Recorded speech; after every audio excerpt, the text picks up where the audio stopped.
10ನೇ ತರಗತಿ ಸಮಾಜ ವಿಜ್ಞಾನ ಅಧ್ಯಾಯ 1 ಭಾರತಕ್ಕೆ ಯುರೋಪಿಯನ್ನರ ಆಗಮನ.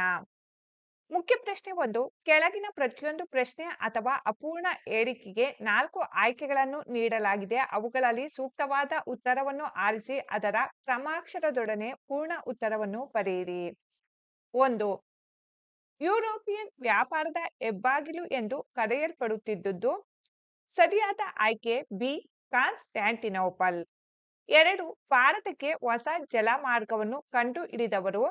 ಸರಿಯಾದ ಆಯ್ಕೆ ಎ, ವಾಸ್ಕೋ ಡಿ ಗಾಮ. 3.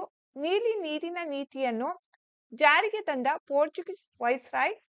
ಸರಿಯಾದ ಆಯ್ಕೆ ಬಿ, ಫ್ರಾನ್ಸಿಸ್ಕೋ ಡಿ ಅಲ್ಮೇಡಾ. 4. ಮೊದಲ ಕರ್ನಾಟಕ ಯುದ್ಧವು ಈ ಒಪ್ಪಂದದೊಂದಿಗೆ ಕೊನೆಗೊಂಡಿತು. ಸರಿಯಾದ ಆಯ್ಕೆ ಬಿ, ಎಕ್ಸ್ ಲಾ ಚಾಪೆಲ್. 5. ಬಂಗಾಳದಲ್ಲಿ ಬ್ರಿಟಿಷರಿಗೆ ಮುಕ್ತ ವ್ಯಾಪಾರ ಮಾಡಲು ದಸ್ತುಗಳನ್ನು ನೀಡಿದ ಮೊಘಲ್ ದೊರೆ. ಸರಿಯಾದ ಆಯ್ಕೆ ಡಿ, ಫರಖ್ ಸಿಯಾರ್. ಪ್ರಶ್ನೆ 2. ಈ ಪ್ರತಿಯೊಂದು ಪ್ರಶ್ನೆಗೆ ಒಂದೊಂದು ವಾಕ್ಯದಲ್ಲಿ ಅಥವಾ ಪದದಲ್ಲಿ ಉತ್ತರಿಸಿ. ಪ್ರಶ್ನೆ 6. ದ್ವಿಸರ್ಕಾರ ಪದ್ಧತಿಯನ್ನು ಜಾರಿಗೆ ತಂದ ಬ್ರಿಟಿಷ್ ಅಧಿಕಾರಿ ಯಾರು? ಉತ್ತರ ರಾಬರ್ಟ್ ಕ್ಲೈವ್. ಪ್ರಶ್ನೆ 7. ನೀಲಿ ನೀರಿನ ನೀತಿ ಎಂದರೆ ಏನು? ಉತ್ತರ ಭೂಮಿಯ ಮೇಲಿನ ಆಧಿಪತ್ಯದ ಬದಲಾಗಿ ಸಮುದ್ರದ ಮೇಲಿನ ಏಕಸ್ವಾಮ್ಯಕ್ಕಾಗಿ ನೌಕಾಸೇನೆಯನ್ನು ಬಲಪಡಿಸುವ ನೀತಿಯೇ ನೀಲಿ ನೀರಿನ ನೀತಿ. ಪ್ರಶ್ನೆ 8. 1453ರಲ್ಲಿ ಕಾನ್ಸ್ಟ್ಯಾಂಟಿನೋಪಲ್ ಅನ್ನು ವಶಪಡಿಸಿಕೊಂಡವರು ಯಾರು? ಉತ್ತರ ಆಟೋಮನ್ ಟರ್ಕರು. ಪ್ರಶ್ನೆ 9. ಭಾರತದಲ್ಲಿ ಪೋರ್ಚುಗೀಸ್ ಸಾಮ್ರಾಜ್ಯದ ನಿಜವಾದ ಸ್ಥಾಪಕ ಯಾರು? ಉತ್ತರ ಆಲ್ಫೋನ್ಸೋ ಡಿ ಅಲ್ಬುಕ್ವರ್ಕ್. ಪ್ರಶ್ನೆ 10. ಮೂರನೇ ಕಾರ್ನಾಟಿಕ್ ಯುದ್ಧವು ಯಾವ ಒಪ್ಪಂದದೊಂದಿಗೆ ಕೊನೆಗೊಂಡಿತು? ಉತ್ತರ ಪ್ಯಾರಿಸ್ ಒಪ್ಪಂದ. ಪ್ರಶ್ನೆ 11. ಭಾರತದಲ್ಲಿ ಫ್ರೆಂಚರ ರಾಜಧಾನಿ ಯಾವುದು? ಉತ್ತರ ಪಾಂಡಿಚೇರಿ.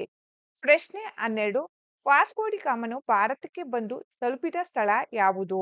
ಉತ್ತರ ಕಪ್ಪಡ್, ಕ್ಯಾಲಿಕಟ್ ಸಮೀಪ. ಪ್ರಶ್ನೆ 13. ಮಾರ್ತಾಂಡ ವರ್ಮನು ಆಳ್ವಿಕೆ ಮಾಡುತ್ತಿದ್ದ ಸಂಸ್ಥಾನ ಯಾವುದು? ಉತ್ತರ ವೈನಾಡು ಅಥವಾ ತಿರುವಂಕೂರು. ಪ್ರಶ್ನೆ 3. ಈ ಪ್ರತಿಯೊಂದು ಪ್ರಶ್ನೆಗೂ 2ರಿಂದ 4 ವಾಕ್ಯಗಳಲ್ಲಿ ಅಥವಾ ಅಂಶಗಳಲ್ಲಿ ಉತ್ತರಿಸಿ. ಪ್ರಶ್ನೆ ಸಂಖ್ಯೆ 14. ಭಾರತಕ್ಕೆ ಹೊಸ ಜಲಮಾರ್ಗ ಕಂಡುಹಿಡಿಯಲು ಕಾರಣವಾದ ಅಂಶಗಳನ್ನು ವಿವರಿಸಿ. ಉತ್ತರ ಟರ್ಕರು ಕಾನ್ಸ್ಟ್ಯಾಂಟಿನೋಪಲ್ ನಗರವನ್ನು ವಶಪಡಿಸಿಕೊಂಡರು. ಅವರು ವ್ಯಾಪಾರದ ಮೇಲೆ ತೀವ್ರತರದ ತೆರಿಗೆಗಳನ್ನು ವಿಧಿಸತೊಡಗಿದರು. ಇದರಿಂದ ವರ್ತಕರಿಗೆ ವ್ಯಾಪಾರವು ಲಾಭದಾಯಕವಾಗಿರಲಿಲ್ಲ.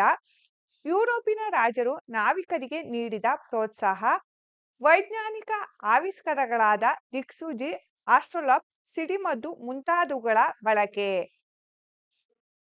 ಪ್ರಶ್ನೆ 15. ದ್ವಿಸರ್ಕಾರ ಪದ್ಧತಿಯನ್ನು ವಿವರಿಸಿ. ಉತ್ತರ ರಾಬರ್ಟ್ ಕ್ಲೈವನು ಇದನ್ನು ಬಂಗಾಳದಲ್ಲಿ ಜಾರಿಗೆ ತಂದನು. ಈ ಪದ್ಧತಿಯಂತೆ ಬ್ರಿಟಿಷರು ಭೂಕಂದಾಯ ವಸೂಲಿ ಮಾಡುವ ಹಕ್ಕನ್ನು ಹೊಂದಿದ್ದರು. ಬಂಗಾಳದ ನವಾಬನು ಆಡಳಿತ, ನ್ಯಾಯ ಮುಂತಾದ ಆಡಳಿತಾತ್ಮಕ ಕಾರ್ಯಗಳನ್ನು ನಿರ್ವಹಿಸುತ್ತಿದ್ದನು. ಪ್ರಶ್ನೆ ಸಂಖ್ಯೆ 16. ಎರಡನೇ ಕಾರ್ನಾಟಿಕ್ ಯುದ್ಧದ ಪರಿಣಾಮಗಳನ್ನು ವಿವರಿಸಿ. ಉತ್ತರ ಈ ಯುದ್ಧವು ಪಾಂಡಿಚೇರಿ ಒಪ್ಪಂದದೊಂದಿಗೆ ಮುಕ್ತಾಯವಾಯಿತು. ಫ್ರೆಂಚರು ತಮ್ಮ ಗವರ್ನರ್ ಡೋಪ್ಲೆಯನ್ನು ವಾಪಸ್ ಕರೆಸಿಕೊಂಡರು. ಇದು ಫ್ರೆಂಚರಿಗೆ ರಾಜಕೀಯ ಹಿನ್ನಡೆಯನ್ನು ತಂದೊಡ್ಡಿತು. ಬ್ರಿಟಿಷರಿಗೆ ಭಾರತದಲ್ಲಿ ಹೆಚ್ಚಿನ ಪ್ರತಿಷ್ಠೆ ಲಭಿಸಿತು. ಪ್ರಶ್ನೆ ಸಂಖ್ಯೆ 17. ಮೂರನೇ ಕಾರ್ನಾಟಿಕ್ ಯುದ್ಧದ ಫಲಿತಾಂಶಗಳೇನು? ಉತ್ತರ ಸರ್ ಐರ್ ಫುಟನ್ ಫ್ರೆಂಚರನ್ನು ಸೋಲಿಸಿ ಕೂಸಿಯನ್ನು ಸೆರೆ ಹಿಡಿದನು. ಫ್ರೆಂಚರು ಭಾರತದಲ್ಲಿ ತಮ್ಮ ನೆಲೆಗಳನ್ನು ಕಳೆದುಕೊಂಡರು. ಪ್ಯಾರಿಸ್ ಒಪ್ಪಂದದ ಪ್ರಕಾರ ಪಾಂಡಿಚೇರಿಯನ್ನು ಫ್ರೆಂಚರಿಗೆ ಹಿಂತಿರುಗಿಸಲಾಯಿತು. ದಕ್ಷಿಣ ಭಾರತದಲ್ಲಿ ಫ್ರೆಂಚರು ಸಂಪೂರ್ಣವಾಗಿ ಮೂಲೆಗುಂಪಾದರು. ಪ್ರಶ್ನೆ ಸಂಖ್ಯೆ 18. ಭಾಸ್ಕರ್ ಕದನದ ಕಾರಣಗಳನ್ನು ತಿಳಿಸಿ. ಉತ್ತರ ಮೀರ್ ಕಾಸಿಂ ಬಂಗಾಳದ ಎಲ್ಲಾ ವ್ಯವಹಾರಗಳನ್ನು ಸುಂಕಮುಕ್ತಗೊಳಿಸಿದನು. ಇದರ ಪರಿಣಾಮವಾಗಿ ಬ್ರಿಟಿಷರ ವ್ಯಾಪಾರಕ್ಕೆ ಭಾರಿ ಹೊಡೆತ ಬಿದ್ದಿತು. ಬ್ರಿಟಿಷರು ಮೀರ್ ಕಾಸಿಂನನ್ನು ಅಧಿಕಾರದಿಂದ ಇಳಿಸಿ ಮೀರ್ ಜಾಫರ್ನನ್ನು ನವಾಬನನ್ನಾಗಿ ಮಾಡಿದರು.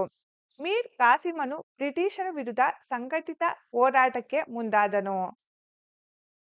ಮುಖ್ಯ ಪ್ರಶ್ನೆ 4. ಈ ಪ್ರತಿಯೊಂದು ಪ್ರಶ್ನೆಗೂ 6 ಅಥವಾ 8 ವಾಕ್ಯಗಳಲ್ಲಿ ಅಥವಾ ಅಂಶಗಳಲ್ಲಿ ಉತ್ತರಿಸಿ. ಪ್ರಶ್ನೆ ಸಂಖ್ಯೆ 19. ಬಾಸ್ಕ್ ಕದನವು ಬಂಗಾಳದ ಮೇಲೆ ಬ್ರಿಟಿಷರು ಪ್ರಭುತ್ವ ಸಾಧಿಸುವಂತೆ ಮಾಡಿದ್ದು ಸಮರ್ಥಿಸಿ ಅಥವಾ ಬಾಸ್ಕರ್ ಕದನದ ಪರಿಣಾಮಗಳೇನು? ಉತ್ತರ.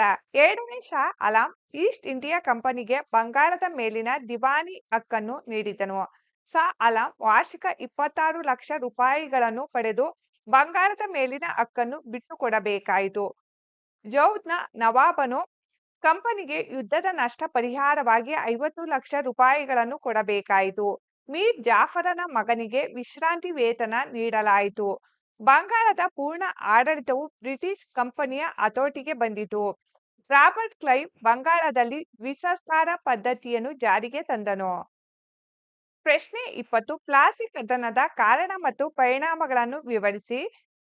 ಕದನಕ್ಕೆ ಕಾರಣಗಳು: ಬ್ರಿಟಿಷರಿಂದ ದಸ್ತಕ್ಗಳ ದುರುಪಯೋಗ, ನವಾಬನ ಅನುಮತಿ ಇಲ್ಲದೆಯೇ ಬ್ರಿಟಿಷರು ಕೋಟೆಗಳನ್ನು ದುರಸ್ತಿ ಮಾಡಿದ್ದು, ಕಪ್ಪು ಕೋಣೆ ದುರಂತ. ಕದನದ ಪರಿಣಾಮಗಳು: ಮೀರ್ ಜಾಫರ್ ಬಂಗಾಳದ ನವಾಬನಾದನು.